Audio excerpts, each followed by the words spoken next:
Hey, how's everybody doing today? Barry, can you discuss what happened in the first half, where it was a little off kilter, but the adjustments needed and made to have a good second half? Yeah, I mean, you go back and watch the film, and in the first half, the biggest challenge we had in the first half was that I think that overall our average third down distance was almost 9 yards, and that we played right into their hands in that regard because we just didn't execute very well in the first half, and had some structural challenges and some of the things that a couple of things that were called, and so we just kind of hit the reset button at halftime. We were still fighting and scratching and clawing. I mean, I was really, I was hats off to Duke. I mean, I thought just their game plan and just their coaching staff and the way they played on defense, I thought I was impressed with that, and was going into the game, and then just they played really hard, and I think the speed early on gave us a little bit of a challenge. But at the end of the day, at halftime, we just kind of reset and said, hey, let's get more vertical.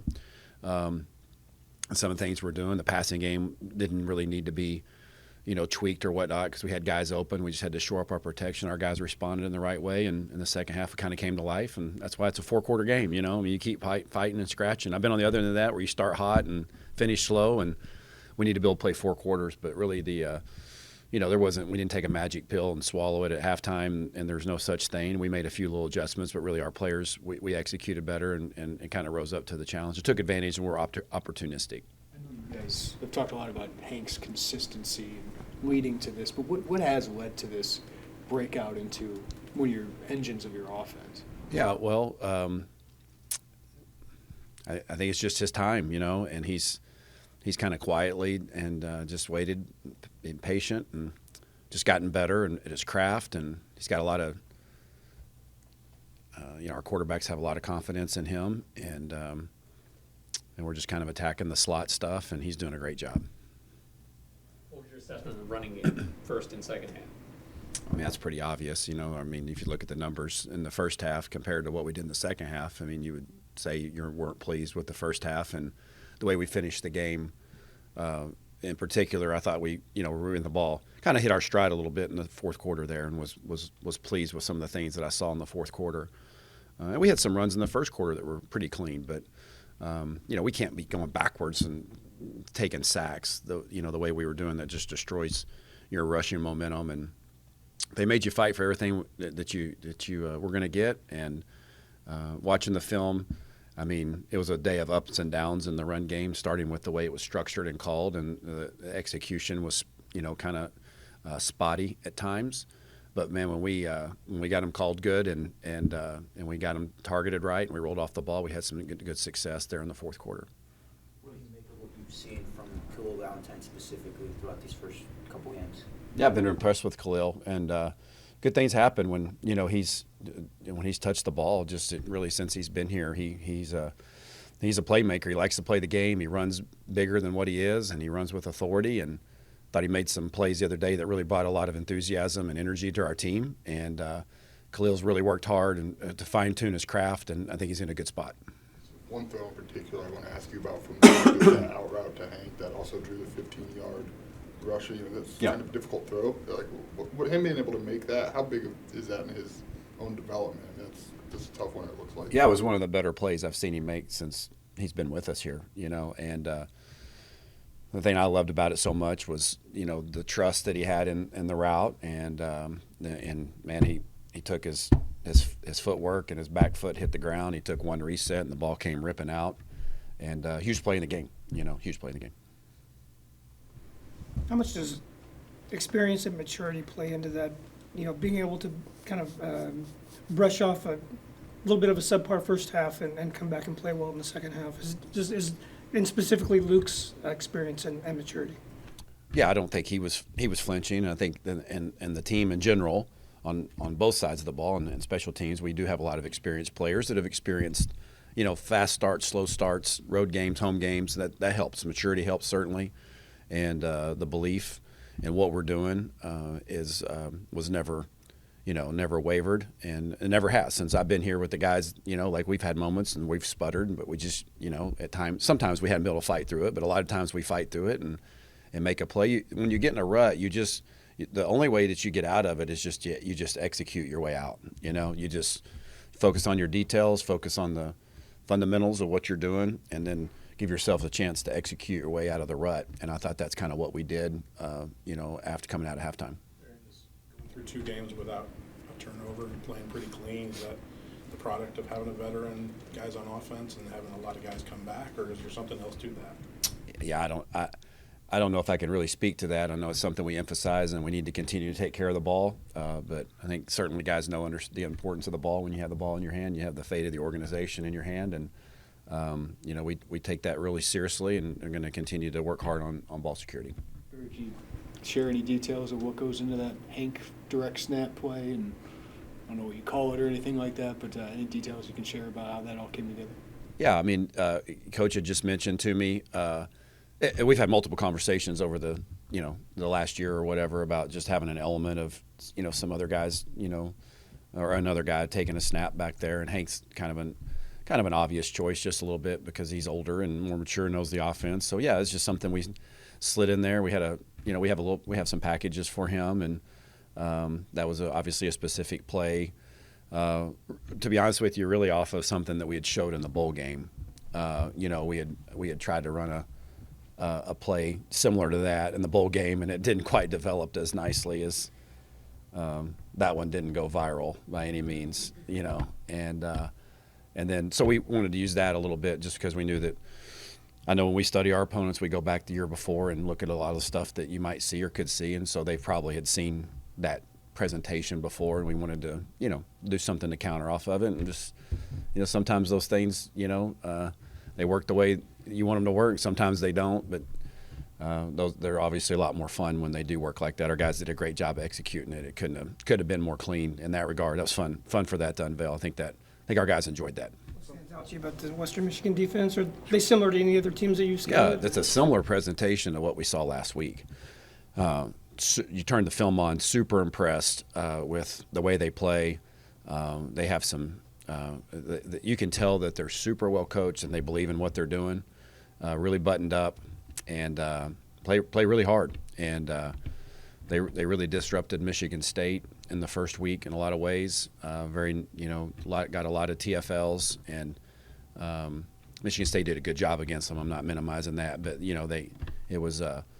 they did some good things against a opponent similar to us, as far as just a Big Ten opponent. And I thought I was really impressed when I turned that film on, and just the way that they competed and played, and impressed with their scheme. And they've got some speed and athleticism on the edge that will be similar to what we saw last week.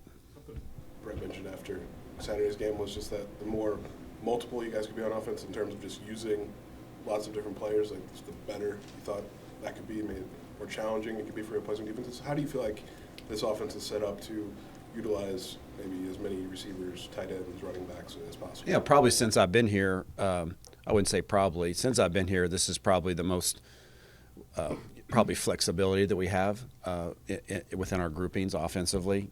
We have multiple different receivers that have already played and touched the ball, and different skill sets within that. Have some depth at tight ends that bring different skill sets, and running back as well. So always looking for ways to, to your point, just maximize our personnel. That's my job as a coordinator, is to take these guys that can help us win and find a spot for them to plug in and be able to contribute. And that looks different each week, and always kind of a moving target in that regard. But we have a lot of guys impacted the game last week, and we're going to continue to play a lot of people in the skill positions. Going back to the run game, what's the biggest thing you think to find a little more consistency there?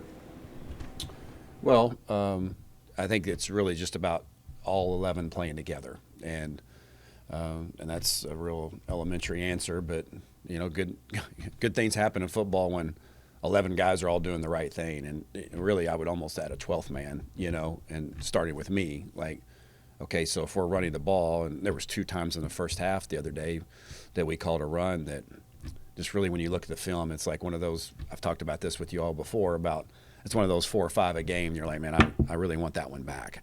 And that one didn't quite unveil like I wanted it to. And so it starts with me. And then once we get a good, clean play call in and a good look, it's like all 11 guys doing their job in unison. And when we do that, usually good things happen. And when we don't, But this is at football everywhere, at every level. When you have a guy break down here or there, then it can be disruptive, whether it's the passing. Sometimes the passing game is not as easy to see those things, because the ball can come out. But in the run game, man, if you're not buttoned up and tightened up and all guys working together in unison, it can cause some disruption.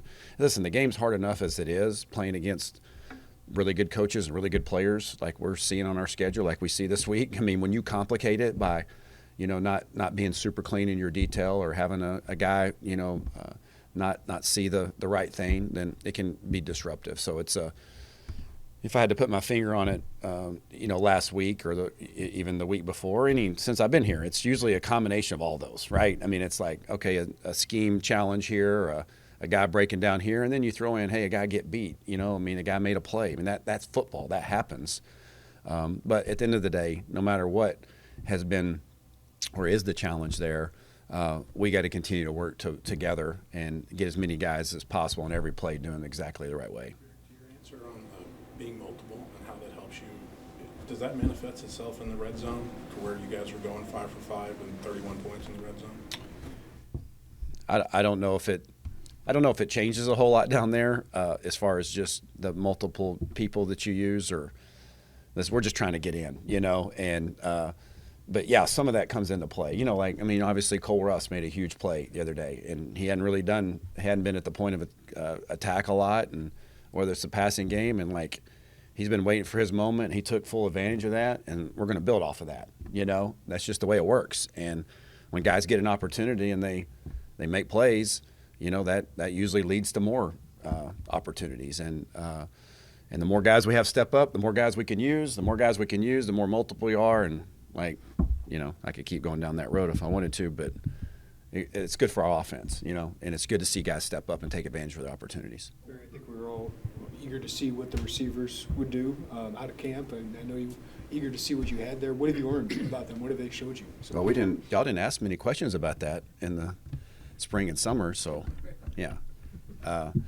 So we talked about it a lot, right? And rightfully so. And I think what you're probably seeing is a large part of what we saw during fall and spring. A different guy kind of stepping up each day or playing multiple people, and there being trust there. And, listen, everybody that gets on that field earns the right to get out there. It's not given. And the guys we've been playing with, they've earned their right to get out there. And there's a few others that have not played as much that have earned the right to, to be considered or to be, to help us, and as we go into the game plan, to think, hey, we've got 5 or 6 guys that we can get in here and rotate around. You never know how you're going to need them, or who you might need more of in a game. But I thought our guys the other day, it was good to see Colin Dixon catch his first touchdown. Hopefully the first of many, and J-Bo keeps showing up a little bit. Malik made some tough catches. And Hudson made a huge play in the game. Our O-line did a great job of executing that screen. It's 3rd and 17, I believe. It may have been more than that. And, your odds of getting that just statistically are pretty low, and we get it, and it leads to a score. And so Hudson continues to show, and he played pretty well in the game the other day, played fast in the game. He's going to continue to show up. So, I was pleased. I've been pleased with the depth we have there, and our chemistry is getting better and getting some things ironed out, and we need to continue to solidify that. Kind of a two-parter One more about for this. Cole Russ. Was that play kind of what you had seen last year before he got hurt, and the film, just the ability to go high point the ball like that? And then secondly, was there any element of that, whether getting off the defender or the actual catch, that stood out to you the most on that touchdown? Yeah, I'll answer the second part first.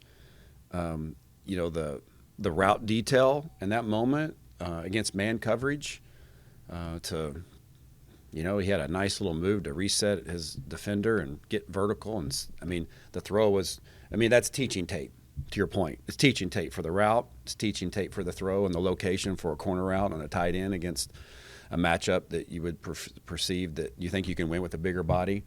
That didn't always happen. And, it was really, really nice. And so, to be honest with you, we'd seen Cole make some plays and do that, but in my opinion, it was the best play I've seen him make in practice or in games, and it was really impressive. Good. Anything else? All right, everybody.